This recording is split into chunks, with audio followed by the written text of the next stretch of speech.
Welcome students. आप दे रहे हैं M academy class M academy में विवेक। आज हम लोग क्लास 9 की साइंस का चैप्टर है आपका स्ट्रक्चर ऑफ एटम, इसके बारे में डिस्कस करेंगे। ठीक है, प्रीवियस लेक्चर्स में हम लोगों ने क्या कहते हैं Rutherford atomic model and alpha scattering experiment of Rutherford के बारे में अच्छे से सीखा था। ठीक है, आज हम लोग सीखेंगे इसके आगे पढ़ेंगे बोहर एटॉमिक मॉडल। ठीक है, क्या पढ़ेंगे हम लोग? Bohr atomic model. Let's start. तो Bohr atomic models have the following property. Mean जो बोहर एटॉमिक मॉडल्स के बहुत सारे कॉन्सेप्ट हैं। पहला कॉन्सेप्ट क्या है बच्चों? क्या लिखा है? An atom is made of the 3 particles. Means कोई भी एटम होगा, स्ट्रक्चर ऑफ एटम के बारे में रदरफोर्ड नील्स बोहर ने बताया कि कोई भी एटम है बच्चों तो वो क्या है 3 स्टेबल पार्टिकल से मिलकर बना होता है। अब वो कौन कौन से स्टेबल पार्टिकल्स होते हैं जिनको हम लोग नाम देते हैं electrons, protons and neutrons. Electron, proton and neutrons. ठीक है, these are 3 stable particles by which atoms is made up। ठीक है, मीन्स यही 3 पार्टिकल हैं इलेक्ट्रॉन, प्रोटॉन और न्यूट्रॉन जिनके द्वारा क्या होता है किसी भी एटम का स्ट्रक्चर बना होता है, एटम बना होता है। सेकंड पॉइंट लिखा है the atom and the proton and the neutrons are located in the small nucleus. बच्चों इस मतलब जो एटम का पार्ट होता है, ठीक है, एटम इसलिए कह सकते हैं 2 पार्ट से मिलकर बना होता है। हम लोग एटम में देखो क्या कर रहा है, proton and neutrons are located in the small area called the nucleus. Nucleus क्या होता है बच्चों? न्यूक्लियस जो होता है सेंटर ऑफ एटम होता है, सेंटर ऑफ एटम होता है। मान लो हमने एक एटम ऐसे स्टेशन में जनरेट कर लिया, ठीक है, तो इसका जो सेंटर होगा, सेंटर जो होगा ये बीच वाला सेंटर है, सेंटर जो होगा इसका क्या कहलाएगा? न्यूक्लियस कहलाएगा। Means centre of the atom is called the nucleus. Okay, तो आपको न्यूक्लियस में कौन कौन मिलेंगे? न्यूक्लियस में कहना प्रोटॉन और न्यूट्रॉन फाइंड आउट होते हैं, that means p plus n find out. इसमें कौन से होते हैं? p plus n find out होते हैं। p plus n means proton और न्यूट्रॉन फाइंड आउट होते हैं, जिन्हें हम लोग क्या नाम देते हैं? न्यूक्लियस नाम देते हैं।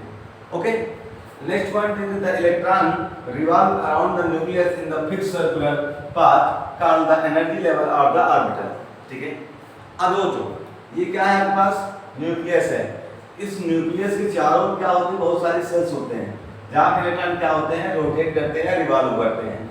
तो मानो हमारे पास यहाँ पे इलेक्ट्रॉन है, ये ई है, तो हम लोग ये ई हमने मान लिया, तो इलेक्ट्रॉन इस कह सकते हैं सर्कुलर पथ में क्या करेगा? कॉन्टिन्यूअस रोटेट करेगा। ठीक है, इसी सर्कुलर पथ को इसी सर्कुलर कह देते हैं हम लोग, रिवॉल्विंग पथ को क्या नाम देते हैं हम लोग बच्चों? सेल्स कह सकते हैं, एनर्जी लेवल कह सकते हैं, या ऑर्बिट कह सकते हैं। कौन कौन से नाम है? Energy level, orbit and shells. आप इन तीनों नाम में कोई भी नाम लिख सकते हैं। क्या लिखेंगे? द पथ क्या लिखा है? Electron revolve around the nucleus. इस न्यूक्लियस के चारों कौन रिवॉल्व करते हैं बच्चों? इलेक्ट्रॉन करते हैं। और इन्हीं के पथ को, जैसे मान लो इलेक्ट्रॉन यहाँ पर है तो इसके इस पथ को हम सेल्स बोलेंगे। ठीक है, क्लियर हो गया? जो बच्चों सेल्स होते हैं कह सकते हैं सेल, सेल्स को हमेशा KLMN से लिखते हैं। किसे लिखते हैं? KLMN।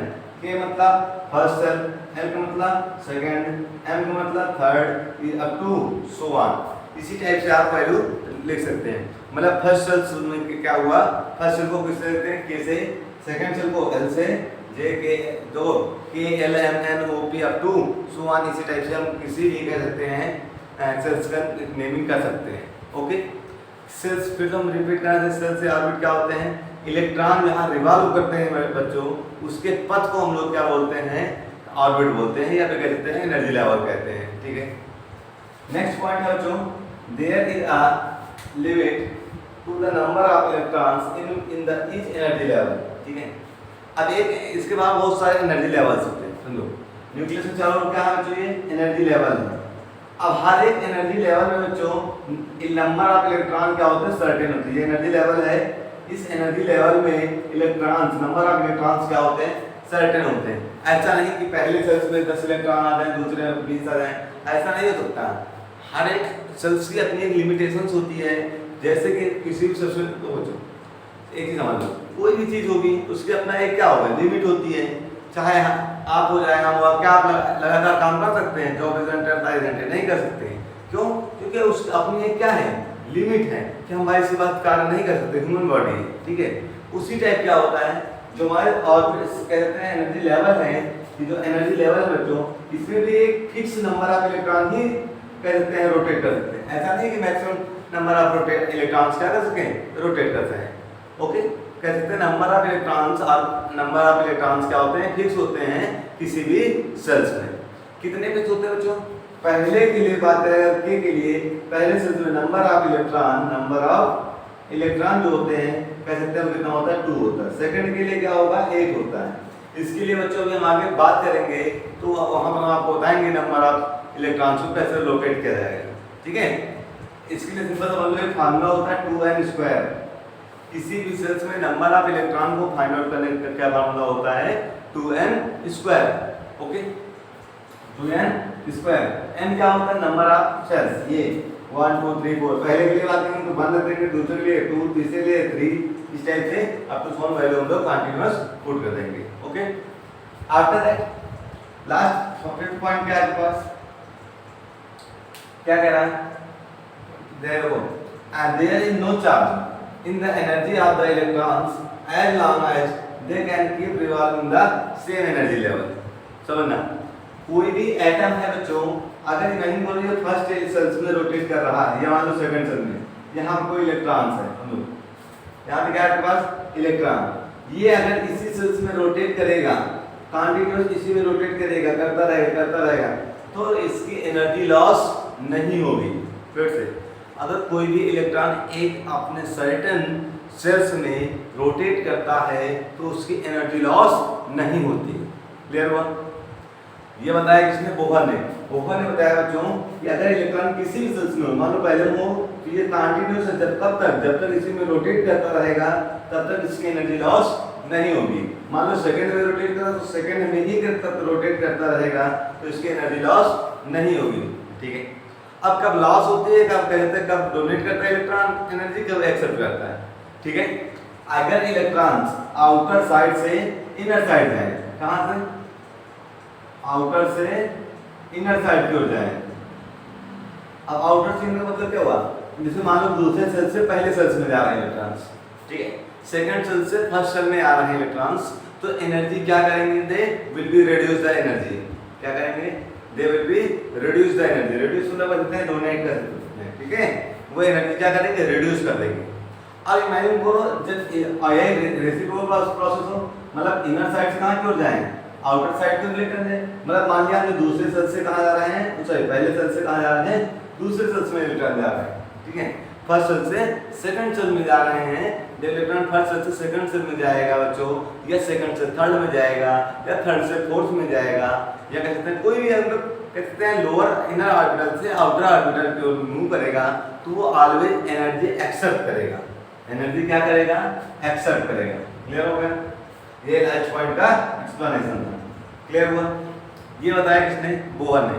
और बताया कि किसी भी कह सकते हैं सेल्स में नंबर ऑफ इलेक्ट्रॉन्स कितने होते हैं, 2n² होते हैं, ठीक है, 2n²। ये क्या है, number of electrons in the each cell.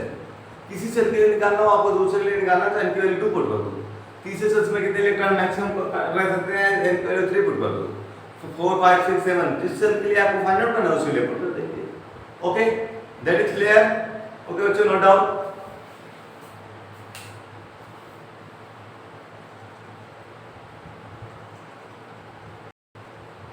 Okay, तो इरेज करते हैं हम लोग। देखते हैं नेक्स्ट टॉपिक आपका एटॉमिक नंबर। ठीक,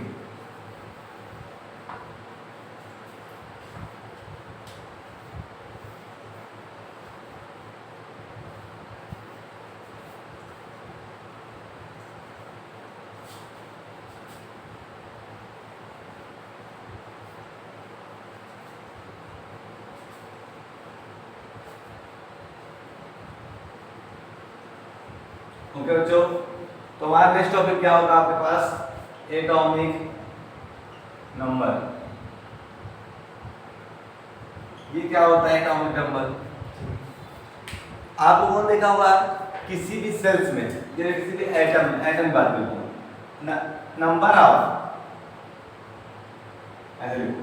number of protons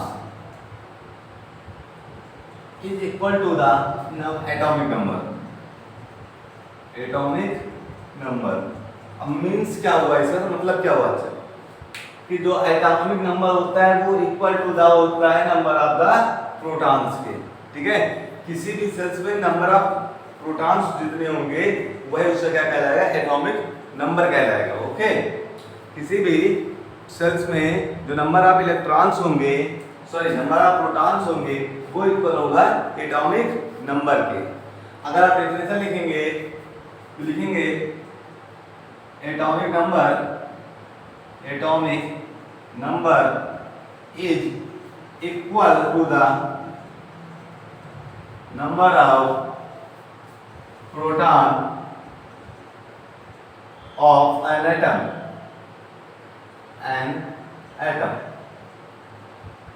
of element किसी भी एलिमेंट के एक एटम में नंबर ऑफ इलेक्ट्रॉन की बात करें, प्रोटॉन जितना होगा वही उसका क्या कहलाएगा, एटॉमिक नंबर कहलाएगा। ठीक है, अब आपको पता है ना प्रोटॉन्स को हम लोग P से रिप्रेजेंट करते हैं और एटॉमिक नंबर को जो किससे रिप्रेजेंट करते हैं, यहाँ पर Z से रिप्रेजेंट करते हैं। Atomic number is represented by Z, means it is represented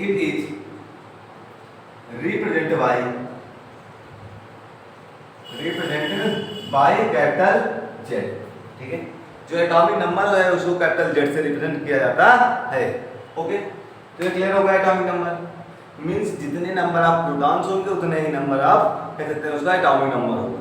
ठीक है, अब समझ लो जो कोई भी एक एटम है, एटम आपका न्यूट्रल कंडीशन में हो, किस कंडीशन में, न्यूट्रल कंडीशन में,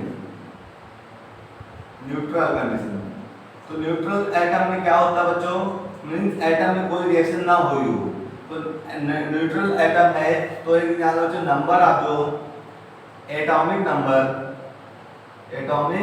number equal to the number of proton and it is also equal to the number of electrons।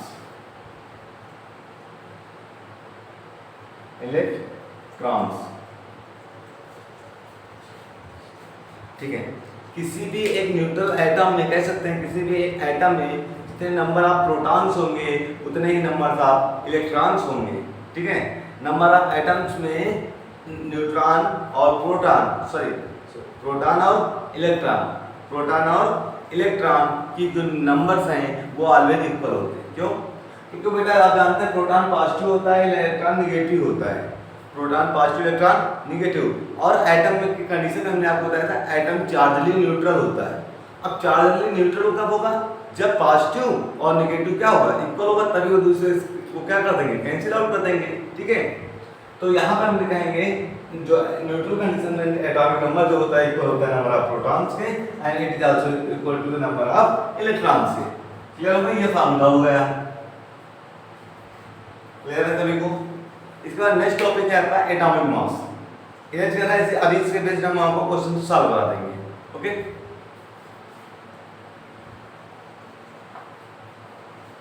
Formula आप लोग याद रखेंगे कि atomic number is equal to the number of proton equal to number of electrons.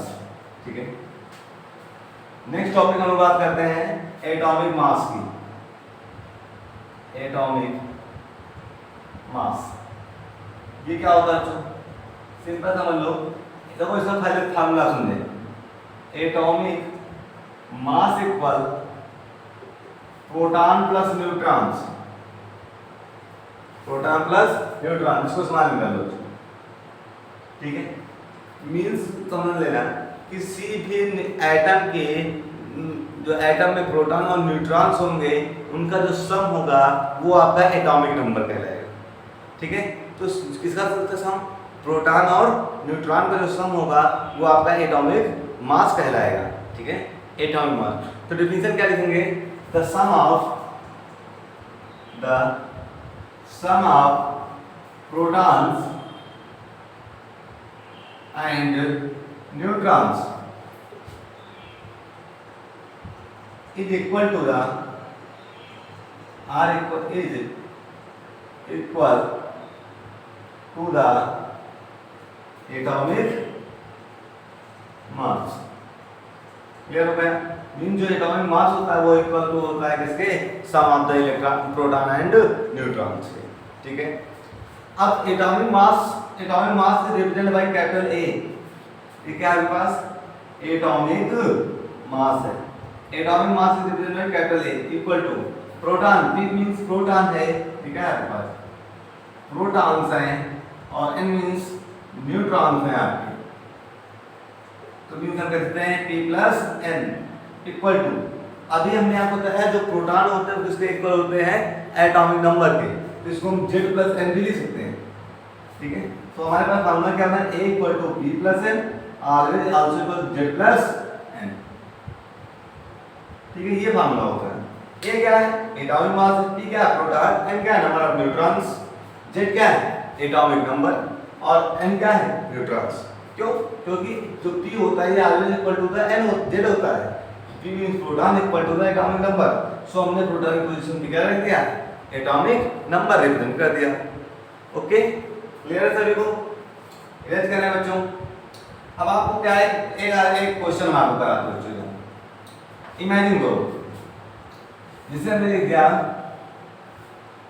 Sodium की बात लेते हैं। Sodium Na होता है एटॉमिक नंबर 11 और एटॉमिक मास 23। यह कह रहा है सोडियम एटम में आपको number of electrons, proton and neutrons find out करने हैं। सोडियम एटम में कहता है find calculate the electron, proton and neutrons in the sodium atom. ठीक है, तो you know very well that it is the atomic number. तो atomic number means Z आगे लेंगे, atomic number in Z equal to कितना? 11। ठीक है, हमने अभी जस्ट बताया आपको it is also equal to the क्या होता है?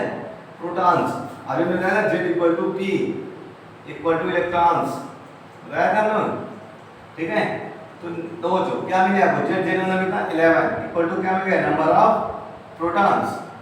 ठीक है, और it is also equal to the number of electrons, तो नंबर ऑफ इलेक्ट्रॉन्स। क्लियर हो गया सभी को? मींस प्रोटॉन आपको 11 मिल जाएंगे और इलेक्ट्रॉन्स कितने फाइंड आउट हो जाएंगे? 11। लेकिन आपको अभी और क्या फाइंड आउट करना है? एटॉमिक मास। तो एटॉमिक मास कैसे हमने आपको बताया था? एटॉमिक मास फाइंड आउट करने का तरीका क्या होता है? एटॉमिक मास इक्वल टू आपको फाइंड आउट करना है proton, electron, proton and neutron. ठीक है, आपको एटॉमिक मास गिवन है, एटॉमिक मास कितना गिवन? 23। फार्मूला एक्चुअली होता है क्या बच्चों?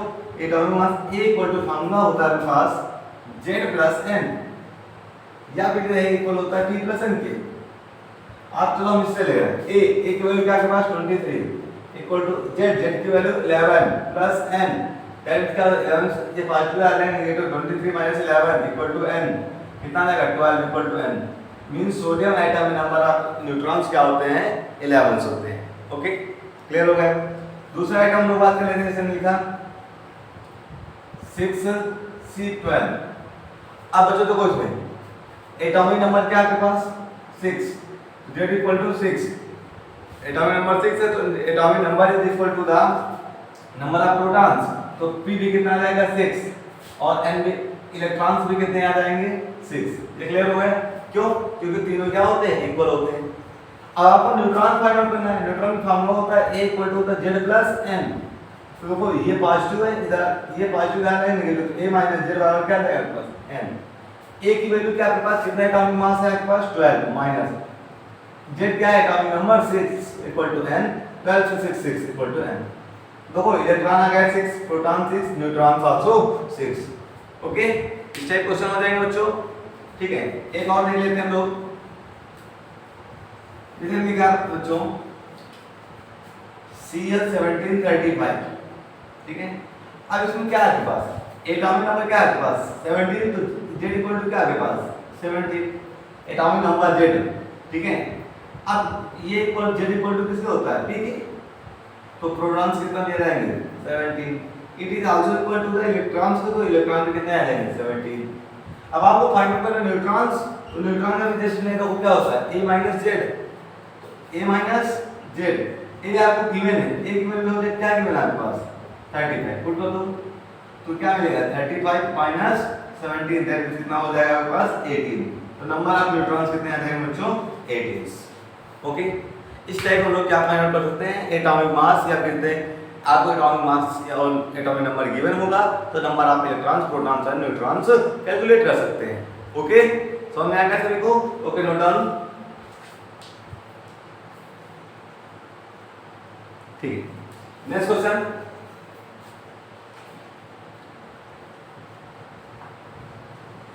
नेक्स्ट टॉपिक हम लोग देखते हैं बच्चों। नेक्स्ट टॉपिक है आपका arrangement of the electrons.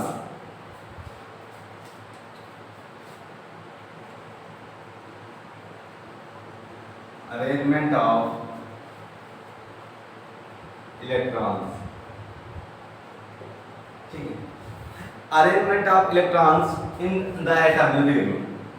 In the atom, एक एटम में नंबर ऑफ इलेक्ट्रॉन्स कैसे अरेंज होते हैं इसके बारे में हम लोग डिस्कस करेंगे। सिंपल समझ लो बच्चों, इलेक्ट्रॉन्स कितने होंगे जितने नंबर ऑफ वो कहते हैं प्रोटॉन्स होंगे, प्रोटॉन्स कितना होगा नंबर ऑफ कहते हैं एटॉमिक नंबर के इक्वल होगा। ठीक है, इमेजिन करो अब जो इलेक्ट्रॉन्स होते हैं वो किसमें रोटेट करते हैं, अभी हमने बताया था बच्चों, path of the revolving of the electrons in known as the shells, या भी कहते हैं ऑर्बिट या फिर मेन एनर्जी लेवल। रिमेंबर है सभी को? ओके, अब सुन लो, इमेजिन करो हमारे पास सोडियम एटम है Na, तो यहाँ पर एटॉमिक नंबर क्या है आपके पास कितना है 11। ठीक है, एक ही समझ लो बच्चों 11 है, तो इससे पहले 11 का इस वक्त जान लो इलेक्ट्रॉनिक कॉन्फ़िगरेशन। ठीक है, इससे पहले आप जानेंगे चलो 11 कितना हो जाएगा सोडियम का। अब जो अरेंजमेंट ऑफ इलेक्ट्रॉन्स होता है अकॉर्डिंग टू द सेल्स होता है बच्चों, अभी हमें बताया मैक्सिमम नंबर ऑफ इलेक्ट्रॉन्स कितने होते हैं 2n²। तो लिखेंगे arrangement of number of electrons in each shell, in each shell is are 2n²। Means किसी भी सेल्स में नंबर ऑफ इलेक्ट्रॉन्स मैक्सिमम कितने होंगे 2n² होंगे। अगर हम n की वैल्यू 1 पुट कर दें तो क्या फाइंड आउट होगा आपके पास 2 into n square, n मतलब 1 का होल स्क्वायर मतलब 2 into 1 का स्क्वायर 1 दैट मींस क्या मिलेगा 2। अब आप n value equal to 2 put कर दे दूसरे सेल के लिए, ये आपका k वाला r सेल्स है, ये l सेल्स है, तो पुट करो 2 n की वैल्यू क्या करेंगे 2 का होल स्क्वायर मींस क्या मिलेगा आपके पास तो 2 into 2 का स्क्वायर 4 मतलब कितने आ जाएंगे 8 इलेक्ट्रॉन्स। अगर आप n इक्वल टू 3 पुट करते हैं बच्चों तो क्या मिलेगा 2 into 3 की पावर 2 3 3 जा 9, तो 2 into 9 दैट मींस क्या आ जाएगा 18। मींस समझो बच्चों जो पहला सेल्स होगा उसमें नंबर ऑफ इलेक्ट्रॉन्स 2 होंगे, जो दूसरा सेल्स होगा उसमें नंबर ऑफ इलेक्ट्रॉन्स 8 होंगे, और जो तीसरा सेल्स होगा उसमें नंबर ऑफ इलेक्ट्रॉन्स 18 होते हैं। क्लियर हुआ? तो हम कह सकते हैं इस टाइप से अरेंजमेंट होती है। Arrangement of atoms in the shells is that first shells मतलब first shells contains 2 electrons and second cell contains 8 electrons and third cell contains 18 electrons up to 1 means इसी टाइप हम n की value put करके कोई भी value find out कर सकते हैं। ओके, इस टाइप से क्या होता है अरेंजमेंट होता है। ओके, अभी हम स्ट्रक्चर ऑफ एटम की बात करेंगे। चलो देखो अच्छा, अब इसके बाद नेक्स्ट टॉपिक है आपका इलेक्ट्रॉनिक कॉन्फ़िगरेशन। क्या है बच्चों नेक्स्ट टॉपिक इलेक्ट्रॉनिक कॉन्फ़िगरेशन। तो आप लोग नेक्स्ट डायरेक्ट डालेंगे electronic configuration. Okay, next topic आपका है इलेक्ट्रॉनिक कॉन्फ़िगरेशन। देखते हैं कैसे डालेंगे हम electronic configuration. Electronic configuration mean समझ लो किस इलेक्ट्रॉन को किस टाइप से अरेंज करेंगे किसी भी सेल्स में नंबर ऑफ इलेक्ट्रॉन्स। तो अभी आपने फाइंड आउट किया, लेकिन कैसे हम लोग एक्सप्लेन करेंगे तो कुछ समझते हैं। अभी हमने सोडियम एटम कंसीडर किया तो Na लिया था, एटॉमिक नंबर क्या था आपके पास 11 था, एटॉमिक नंबर 11 था। एटॉमिक नंबर 11 की तरफ आप इलेक्ट्रॉनिक कॉन्फ़िगरेशन करेंगे बच्चों। इलेक्ट्रॉनिक कॉन्फ़िगरेशन करेंगे तो इलेक्ट्रॉनिक कॉन्फ़िगरेशन करते हैं तो कैसे करते हैं इसके बारे में देखेंगे हम लोग। ठीक है, नेक्स्ट टॉपिक है इलेक्ट्रॉनिक कॉन्फ़िगरेशन। इलेक्ट्रॉनिक कॉन्फ़िगरेशन में समझते हैं क्या आपके पास एटॉमिक नंबर, क्या आपके पास number of electrons, number of electrons क्या है आपके पास इक्वल टू 11। अब 11 का अरेंजमेंट किस टाइप से होगा, 11 का अरेंजमेंट आपको हमने आपको बताया जो number of electrons in regarding to the shells 2 8 and 18 and up to so on. ये फर्स्ट सेल्स के लिए हमने बात की थी, first shell, second shell, second shell और ये थर्ड सेल की बात की थी, ठीक है। अब एक रूल ध्यान रखना, किसी भी एटम के आउटर मोस्ट में मैक्सिमम नंबर ऑफ इलेक्ट्रॉन्स को 8 होते हैं, ठीक है। किसी भी सेल्स के आउटर मोस्ट ऑर्बिटल में नंबर ऑफ इलेक्ट्रॉन्स 8 होते हैं। यहाँ पर जैसे आपको इलेक्ट्रॉनिक कॉन्फ़िगरेशन बात करें तो सिंपल समझ लो, आपको सिलेबस में 20 तक आना है, तो 20 तक में क्या करेंगे 2 8 8 2 समझ लो, क्या होगा 2 8 8 2। अब मैंने बोला आपको 11 का इलेक्ट्रॉनिक कॉन्फ़िगरेशन करना है, 8 से कम हो सकता है लेकिन 8 से ज़्यादा नहीं हो सकता है। मान लो सोडियम करना है तो क्या करेंगे, लिखेंगे सोडियम कितना है 11, तो 11 आपको करना है, पहले क्या लिखेंगे 2 फिर 8 कितना होगा 10, उसके बाद कितना 1, ये कैसा होगा सोडियम का, सोडियम मींस Na 11। अब मानो आपको Cl17 करना है, ठीक है, 17 के इलेक्ट्रॉनिक कॉन्फ़िगरेशन करना है तो क्या लिखेंगे 2, उसके बाद फिर क्या लिखेंगे 8 फिर कितना करेंगे 7, तो वो 2 8 7, ये इलेक्ट्रॉनिक कॉन्फ़िगरेशन हो गया। अब मानो आपको 19 करना है, 19 से होता है पोटेशियम का। अब आप कुछ इलेक्ट्रॉनिक कॉन्फ़िगरेशन करेंगे कैसे करेंगे, पहले 2 लिखेंगे फिर अगेन 8 अगेन 8। अब 9 नहीं करेंगे इसमें, क्यों, क्योंकि मैक्सिमम इलेक्ट्रॉन्स कितने होने चाहिए 8। अब क्या करेंगे इनटू 1। इस टाइप से किसी भी इलेक्ट्रॉनिक कॉन्फ़िगरेशन इजीली 20 तक कंसीडर कर सकते हैं, ओके। नेक्स्ट आपको टॉपिक है इलेक्ट्रोवैलेंसी। नहीं, पहले जानेंगे वैलेंसी क्या होती है, क्या सीखेंगे हम लोग वैलेंसी। वैलेंसी क्या होती है, किसी भी केमिकल कंपाउंड के फॉर्मेशन में in the form of the chemical combination, या जब कोई भी एटम जो होते हैं कंबाइंड होते हैं बेटा, या फिर कंबाइंड होकर कंपाउंड का जनरेट करते हैं, उस कंडीशन जो इलेक्ट्रॉन का शेयरिंग या ट्रांसमिटिंग होता है, शेयरिंग मतलब आपस में पार्टनरशिप करते हैं, उसी को हम लोग क्या बोलते हैं वैलेंसी कहते हैं, समझो। इमेजिन करो जैसे आपके पास सोडियम है, अब एक समझ लो किसी भी एटम, जो एटम होता है वो स्टेबल होना चाहता है, कोई भी एटम है वो क्या होना चाहता है जो स्टेबल होने के लिए क्या चाहिए, उसके आउटर मोस्ट में 8 इलेक्ट्रॉन होना चाहिए, कितने 8। तो अभी हमने सोडियम का इलेक्ट्रॉनिक कॉन्फ़िगरेशन किया था, क्या होता था 2 8 1। अब 2 पॉइंट समझ लो, अगर जो आउटर मोस्ट सेल्स में या आउटर सेल समझ लो, आउटर सेल में नंबर ऑफ इलेक्ट्रॉन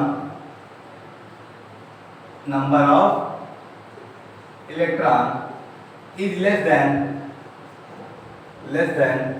4। अगर किसी भी सेल्स में बाहर क्या है लेस देन 4 है, तो यहाँ क्या है लेस देन है 4, तो वो क्या करेगा इलेक्ट्रॉन इमिट करेगा, या फिर कहते हैं डोनेट करेगा, डोनेट कह सकते हैं या फिर कह सकते हैं इमिट, ठीक है। और अगर मोर देन 4 है, number of electron is more than 4 है, तो वो इलेक्ट्रॉन क्या करेगा बच्चों एक्सेप्ट करेगा। एक्सेप्ट मतलब कहते हैं एब्जॉर्ब, ठीक है। कैसे समझेंगे, अब इसे आपने देखा इसके इलेक्ट्रॉनिक कॉन्फ़िगरेशन में आउटर मोस्ट में कितने इलेक्ट्रॉन्स हैं 1 इलेक्ट्रॉन है। 1 इलेक्ट्रॉन क्या है लेस देन 4 है, अगर लेस देन 4 है तो क्या करेगा बेटा लेस देन 4 में इलेक्ट्रॉन डोनेट करेगा, means sodium always donate the electron. कितना डोनेट करेगा जितना आउटर मोस्ट में होगा, आउटर मोस्ट में कितना है 1 है, तो दैट मींस 1 डोनेट करता है, इसलिए पॉजिटिव चार्ज आता है, ठीक है। इसीलिए हम बात करेंगे मैग्नीशियम की बच्चों Mg atomic number 12 electronic configuration 2 8 2, ठीक है।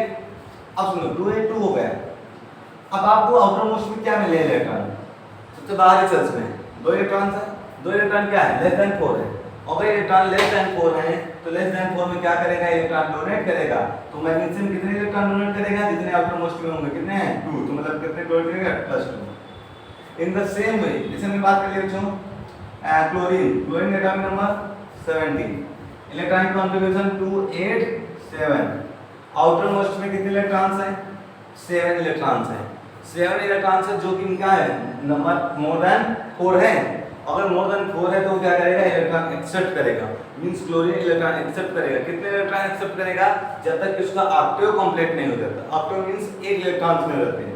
7 है से आपको 8 करना है, तो 7 में 8 करने के लिए क्या करेंगे हम लोग, 1 इलेक्ट्रॉन इसमें ऐड करेंगे, क्या हो जाएगा, Cl 1 इलेक्ट्रॉन एक्सेप्ट करता है, इसलिए Cl के ऊपर नेगेटिव चार्ज आता है।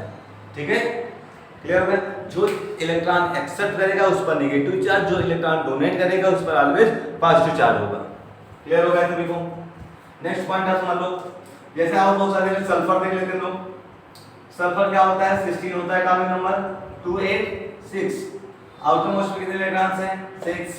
तो ये क्या करेगा बच्चों, कह देते हैं समझो, ये क्या करेगा, आउटर मोस्ट में 6 इलेक्ट्रॉन है, नंबर ऑफ मोर देन 4 है। अगर मोर देन 4 है दैट मींस ये इलेक्ट्रॉन एक्सेप्ट करेगा, एक्सेप्ट ऑफ इलेक्ट्रॉन।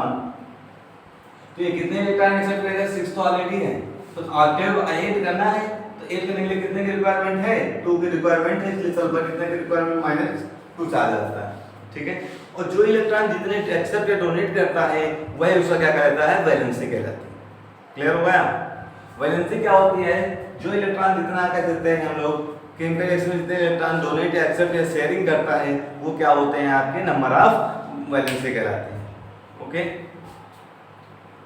अगर आप वैलेंसी डिफिनेशन लिखेंगे तो लिखेंगे number of electrons in the number of electron which are used to form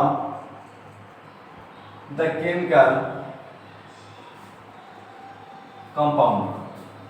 मतलब कोई भी केमिकल कंपाउंड के फॉर्मेशन में के दौरान जो इलेक्ट्रॉन का यूज करते हैं, मतलब अब तो सोडियम कितने इलेक्ट्रॉन का यूज करेगा, 1 इलेक्ट्रॉन का। मैग्नीशियम 2 इलेक्ट्रॉन का यूज करेगा। क्लोरीन कितने इलेक्ट्रॉन का है, कितना एक्सेप्ट करेगा, 1 इलेक्ट्रॉन एक्सेप्ट करेगा, तो 1 इलेक्ट्रॉन भी मूव करेगा ट्रांसफर। तो इस टाइम जो जितने इलेक्ट्रॉन की शेयरिंग ये ट्रांसमिटिंग करता है वो क्या कहलाता है, वैलेंसी कहलाती है। ओके, इसका 2 टॉपिक बचे आपके, वो भी हम लोग पढ़ लेते हैं लास्ट।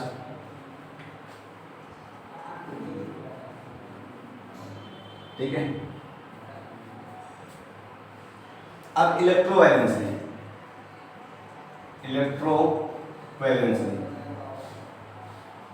अब ये क्या होता है electrovalency. Electrovalency means number of electrons which are donate और एक्सेप्ट। ठीक है, क्या लिखेंगे, number of electron which are donate और एक्सेप्ट, मींस जो इलेक्ट्रॉन डोनेट या एक्सेप्ट किए जाते हैं number of electron, that is called the electrovalency. जैसे सोडियम क्या था, सोडियम इलेक्ट्रॉन 1 इलेक्ट्रॉन इमिट करता था, इसलिए इसकी वैलेंसी क्या आएगा, 1 आएगा। मैग्नीशियम था, हमने मैं लिखा था Mg, 2 इलेक्ट्रॉन इमिट करता था, इसकी वैलेंसी कितनी आ जाएगी, +2। ठीक है, इसी टाइप Cl की बात करते हैं। Cl क्या करता था, इलेक्ट्रॉन 1 एक्सेप्ट करता था, इसलिए इसके ऊपर कैसे चार्ज आएगा, -1। सल्फर होता, सल्फर क्या करता था, इलेक्ट्रॉन एक्सेप्ट करता था, इसलिए इसके ऊपर -2 चार्ज आएगा। ओके, नेक्स्ट हेडिंग है कोवैलेंसी। Next covalency.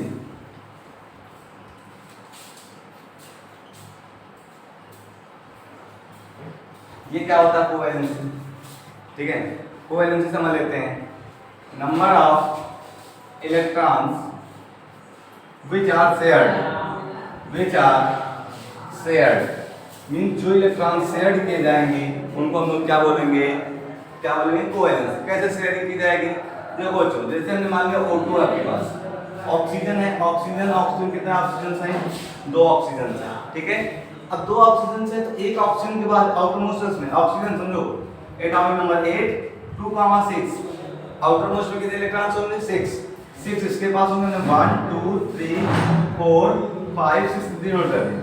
इधर देखो 1 2 3 4 5 6 नोट कर दिया। अब आपको ऑक्टेव कंप्लीट करना मतलब 8 टोटल करने हैं, तो 2 इसको रिक्वायरमेंट है, 2 की रिक्वायरमेंट इसको है, तो रिक्वायरमेंट कंप्लीट करने के लिए क्या करेंगे, दोनों क्या करेंगे, इलेक्ट्रॉन की शेयरिंग करेंगे। और इलेक्ट्रिक शेयरिंग ऑफ इलेक्ट्रॉन होता है, दैट मींस कितने इलेक्ट्रॉन की शेयरिंग हो रही है बच्चों, 2 इलेक्ट्रॉन की शेयरिंग हो रही है, 2 इस ऑक्सीजन में 2 इस ऑक्सीजन में, दोनों ऑक्सीजन के 2 इलेक्ट्रॉन शेयर हो रहे हैं। दैट मींस क्या होंगे, यही जो इलेक्ट्रोवैलेंसी होगी यहाँ पे O2 में, इन कह सकते हैं O2 में जो नंबर ऑफ शेयर्ड इलेक्ट्रॉन हैं वो कितने हैं, 2 हैं, इसलिए इसकी कोवैलेंसी कितनी आ जाएगी, 2 आ जाएगी। ठीक है, मीन्स जो इलेक्ट्रॉन शेयरिंग करता है, शेयरिंग में जितने इलेक्ट्रॉन यूज होते हैं एक एटम के द्वारा, वो क्या कहलाता है आपका कोवैलेंसी। ओके, नेक्स्ट दो टॉपिक है, अभी और बात के पास है, क्या है आइसोटोप्स एंड आइसोबार्स। ये आपका लास्ट टॉपिक, इसके बाद चैप्टर जाएंगे। Isotopes and isobar and isobar समझ लेते दोनों को, आइसोबार, ठीक है। आइसोटोप्स क्या होते हैं? आइसोटोप्स उन एटम को कहते हैं जिनका atomic number equal, atomic number क्या हो बच्चों? इक्वल हो, बट एटॉमिक मास क्या हो? डिफर हो। एटॉमिक मास क्या हो बच्चों? डिफर हो। Means those atoms which atomic number is same but atomic mass is different is called the isotopes. Okay, जैसे हमने लिखा हाइड्रोजन 1h1, 1h2, 1h3। अब आप देख सकते हो बच्चों, इसमें एटॉमिक नंबर का आपके पास सभी का कॉन्टिन्यूअस क्या है? 1 है, and atomic mass 1 2 3। Atomic number is same but atomic mass is different, so these are called the isotopes of hydrogen. After the C612, C613 and C614, ठीक है? Okay, C614। In this case, number of electrons कह रहे हैं atomic number कितना है सभी का? सभी का एटॉमिक नंबर 6 है। एटॉमिक नंबर 6 है, दैट मींस इक्वल है। अगर एटॉमिक नंबर जो इक्वल है और एटॉमिक मास क्या है आपका? डिफरेंट है, तो इस कंडीशन को हम लोग क्या बोलेंगे? क्या है? सभी आइसोटोप्स हैं। It is just opposite.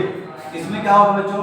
Atomic number differ होगा, atomic number is differ but atomic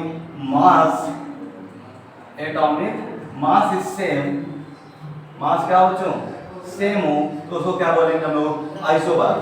means लिखेंगे दो atom which atomic number is different but atomic mass is same are called isobars. जैसे हमने बात की थी argon, argon atomic number 18, atomic mass 14।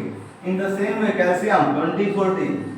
अब आप देख सकते हैं बच्चों, यहाँ पर जो एटॉमिक नंबर है यहाँ 18 है, यहाँ 20 है, दोनों डिफरेंट है। एटॉमिक नंबर वो क्या है? डिफर है, बट एटॉमिक मास दोनों को क्या देख सकते हैं?